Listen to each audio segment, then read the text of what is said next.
नमस्कार, मैं doctor Gaurav Mittal, advance laparoscopic and general surgeon in Shanti Mukund hospital, Karkardooma, Delhi.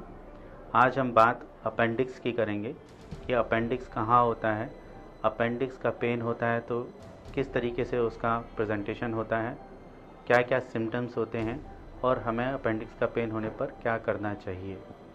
Appendix एक ऑर्गन है जो कि राइट हैंड साइड पे नीचे की तरफ लोअर एब्डोमेन पे, जहाँ पेल्विस होती है उससे ऊपर वहाँ होता है। खाने की जो नली हम खाना खाते हैं वो फूड पाइप के थ्रू स्टमक में पहुँचती है। स्टमक से खाना हमारा छोटी आंत, जिसे हम स्मॉल इंटेस्टाइन बोलते हैं, वहाँ जाता है। स्मॉल इंटेस्टाइन करीबन 8 मीटर लंबी होती है और वो बड़ी आंत से जुड़ती है, जिसे हम लार्ज इंटेस्टाइन भी बोलते हैं। जहाँ स्मॉल इंटेस्टाइन और लार्ज इंटेस्टाइन का जंक्शन होता है, वहीं पर एक ट्यूब लाइक स्ट्रक्चर या अर्थवर्म की तरह से स्ट्रक्चर होता है, जिसे हम अपेंडिक्स बोलते हैं। अपेंडिक्स इन इंटेस्टाइन से मीज़ो अपेंडिक्स के थ्रू जुड़ी रहती है। नॉर्मली इस अपेंडिक्स का हमारे बॉडी में कोई काम नहीं है।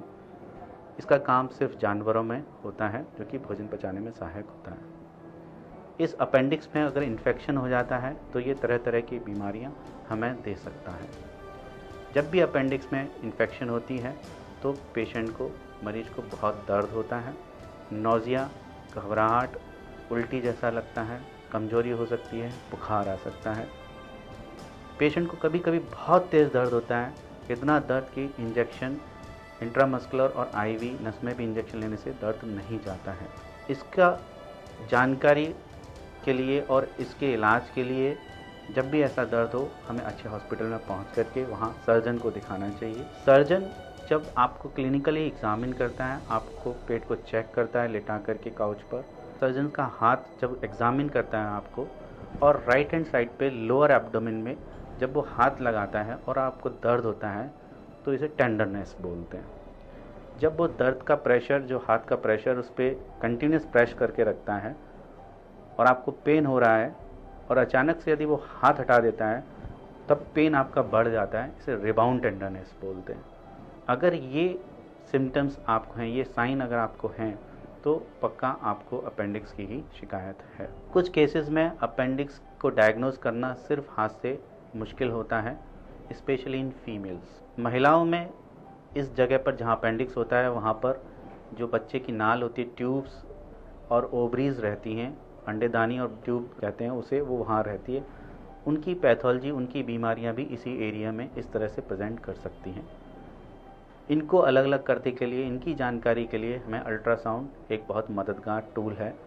अल्ट्रासाउंड से हमें पता चल जाता है कि अपेंडिक्स की प्रॉब्लम है या ओवरी की प्रॉब्लम है या ट्यूब्स की प्रॉब्लम है या वहाँ कोई गांठ तो नहीं है, या कभी कभी जो पेशाब की नली होती है जो कि किडनी से पेशाब के थैले को जोड़ती है, अगर उसमें पथरी या उस पर सूजन है तो हमें अल्ट्रासाउंड बता सकता है।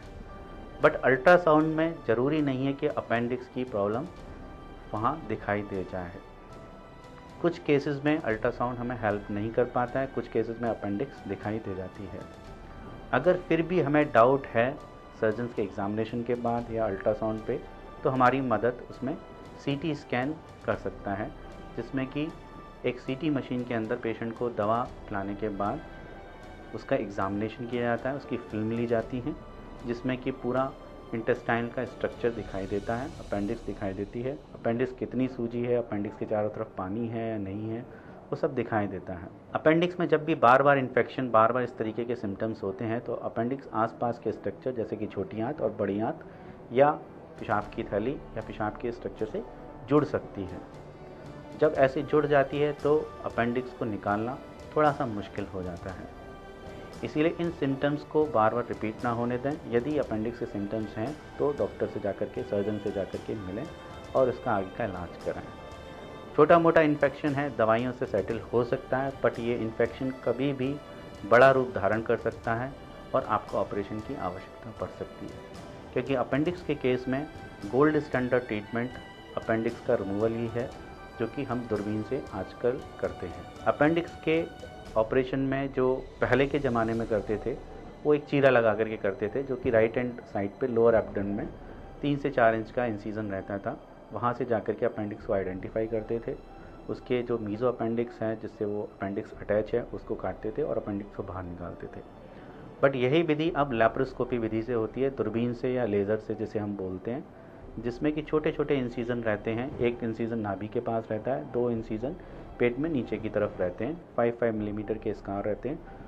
उसके थ्रू स्कोप जाता है जो कि अंदर की पिक्चर को टेलीविज़न पे, स्क्रीन पे, मॉनिटर पे हमें दिखाता है, और इंस्ट्रूमेंट अंदर जाते हैं जो कि अपेंडिक्स को आसपास के स्ट्रक्चर से अलग करते हैं।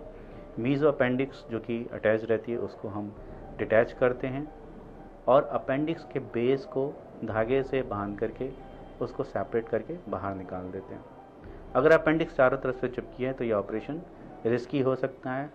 इंटेस्टाइन और बड़ियाँ छोटियाँ जो साथ में हैं उनमें डैमेज के चांसेस रह सकते हैं। इसीलिए समय रहते अपेंडिक्स का इलाज कराएं और उसमें देरी ना करें। नॉर्मली अपेंडिक्स के ऑपरेशन के बाद पेशेंट को दूसरे दिन से डाइट स्टार्ट कर देते हैं, ओरली स्टार्ट हो जाता है, लिक्विड स्टार्ट कर देते हैं। धीरे धीरे प्रोग्रेस करते हुए दूसरे तीसरे दिन में छुट्टी भी हो जाती है। बाय एंड लार्ज जो रिकवरी रहती है बहुत स्मूथ रहती है अनटिल अनलेस कोई कॉम्प्लिकेशन ना रहा हो।